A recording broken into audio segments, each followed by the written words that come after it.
Welcome back to my channel. For this video, ang isi-share ko po ay kung paano ako naglo-load ng 15 na load pero ang binabayaran ko lang ay below 15 pesos. Like nagbabayad lang ako ng 10 pesos, 5 pesos, 3 pesos, depende po sa promo. So, simulan na natin. So, pumunta tayo sa Play Store. Mag-download tayo ng GCash. Ayan. Download, install, sign up or register kapag wala pa kayong account sa GCash. Next po, mag-download din po tayo sa Shopee ng Shopee app. Download, install, register, sign up kapag wala pa po tayong account sa Shopee. Ayan. Since may account na po ako, mag-login or papasok lang tayo sa Shopee. Ito po yung Shopee account ko. Makikita nyo po sa Shopee account ko na may sa Shopee Pay, may 282 pesos ako. At sa coins ko po, may 325.89 coins ako. Itong Shopee Pay, ito po talaga yung cash na nilagay ko. Gamit ko po yung GCash ko, nilagyan ko po yung Shopee Pay ng amount. Tapos yung coins ko naman, paano ko yung na-earn? Na-earn ko po yan sa pag-iipon. Katulad ng, halimbawa, nakikita nyo to itong coins rewards, i-click nyo po yan. So makikita mo sa coins rewards, from day 1, day 2, day 3, day 4, day 5, day 6, day 7, may iba't ibang mga coins na ibinibigay. Ang gagawin mo lang, i-check-in mo lang yan araw-araw. Okay? So, pag nakita mo dito, ang day 7 may piso. Maliit lang po ito, pero nakakapag-ipon din kayo dito. Okay? Another way of earning is sa mga games. May mga games dito na may mga rewards na coins na nakiklaim. At hindi lang po coins, may mga voucher din na pwede mong gamitin sa pag-shop sa Shopee. Okay. Another way is manood lang kayo sa Shopee Live. Nagbibigay din sila ng coins at voucher, kung ano-ano pa. May mga pakulo. So, manood ka lang dyan, may coins ka nang makiplay. Okay? At isa rin pong way na makaka-earn ka ng coins is mag-pay ka ng bill. Example po sa akin, last July 7, nagbayad po ako ng bill. Hindi na po ako pumunta ng city. Nagbayad lang ako sa online through Shopee. At nagbayad ako, pero may Shopee coins akong natanggap na 250 coins. So, sino naman magbibigay sa'yo niyan? Nagbayad ka na, ikaw pa yung binigyan ng coins. Diba? Na pwede mong gamitin sa pag-shop sa Shopee. Okay. Take note po, may expiry po yung coins. So, pero ang kagandahan po is magno-notify po yung may notification kapag kung matatanggap kapag mag-expire na yung coins, magkanong coins ang mag-expire sa date na ganyan. Halimbawa, sa notification, tapos makikita nyo po ito sa Shopee updates. Ayan. Halimbawa ito.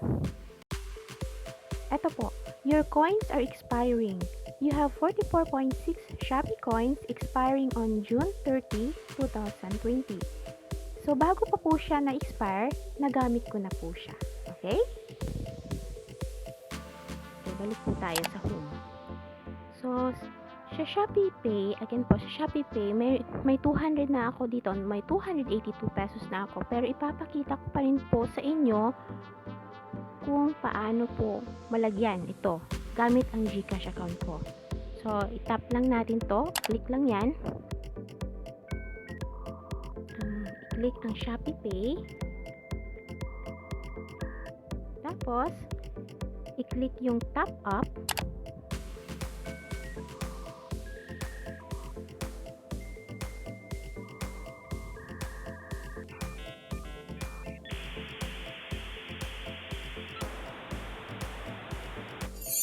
Ayan. So, ang minimum na cash mo pwede mailagay dito is 50 pesos. So, ang gamit ko is GCash. So, of course, kailangan may laman din yung GCash mo. Okay? So, ang minimum po is 50 pesos. Yan. Tapos, ayan, makikita dito, payment, e-wallet, GCash. So, i-click yung Pay Now.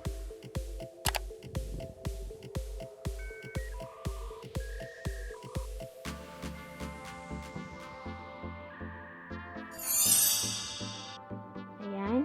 So, i-click ko yung may email verification. Tapos, i-click ko yung Pay.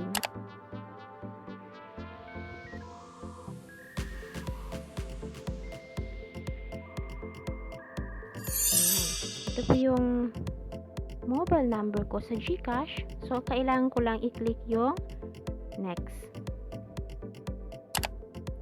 So, may marireceive kang authentication code. Ayan, 361249. 361249. Click submit code. Then, ang gagamitin mo yung PIN is yung PIN nyo po sa GCash. Then, click next. Then, since may balance akong 65.56 pesos sa GCash ko, so, i-confirm ko lang, confirm and pay.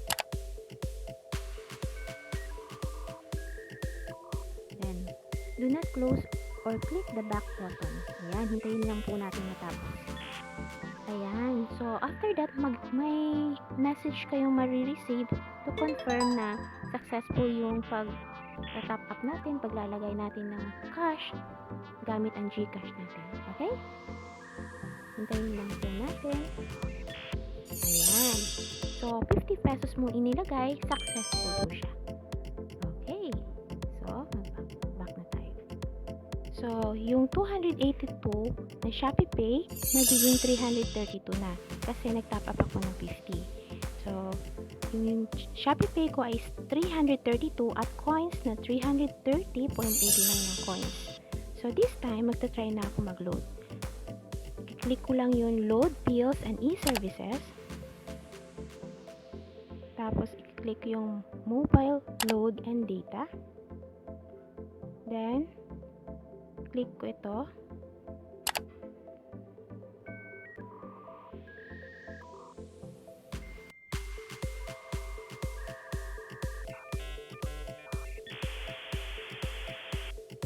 Ayan.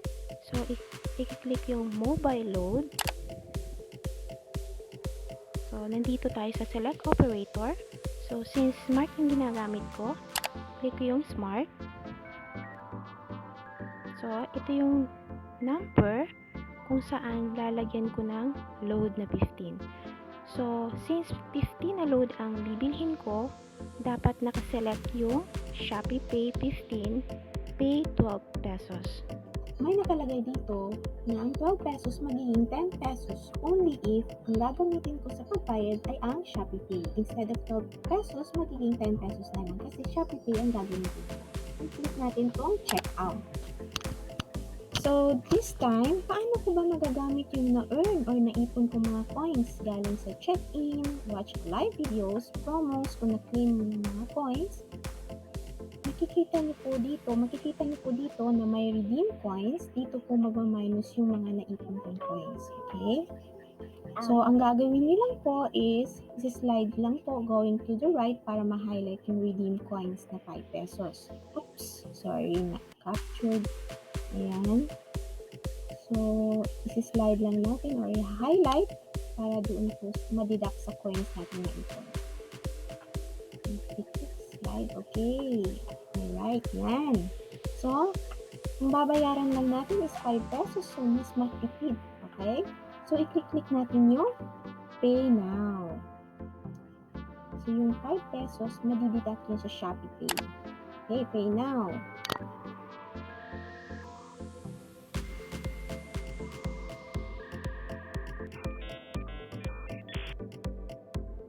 Ayan. So, may balance akong 332 na sa Shopee Pay. So, dito magbabawas yung 5 pesos. Kasi yung coins kanina, yung 325 o 330 na coins ko, dun din yung mababawas yung 5 na coins. So, i-enter lang natin yung Shopee Pay PIN.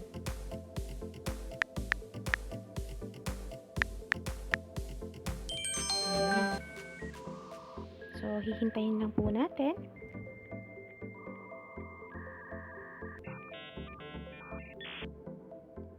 Ayan. So, may message dito. Ayan, natanggap na natin yung load natin. Ayan, may message na natanggap na tayo. So, i-click natin yung view order details. So, payment successful. So, since natanggap na natin, click lang natin yung ordered received. Sorry. Confirm.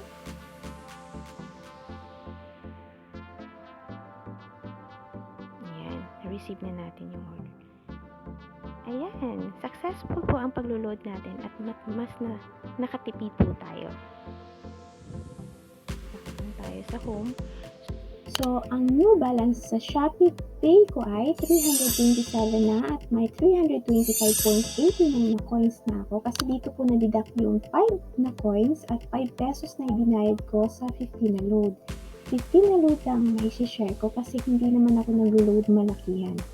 O ayan, na-share ko na po kung paano ako mas nakakatipid kapag bumibili ako ng 15 na load. Salamat po sa panonood. Ingat po tayo palagi at God bless po!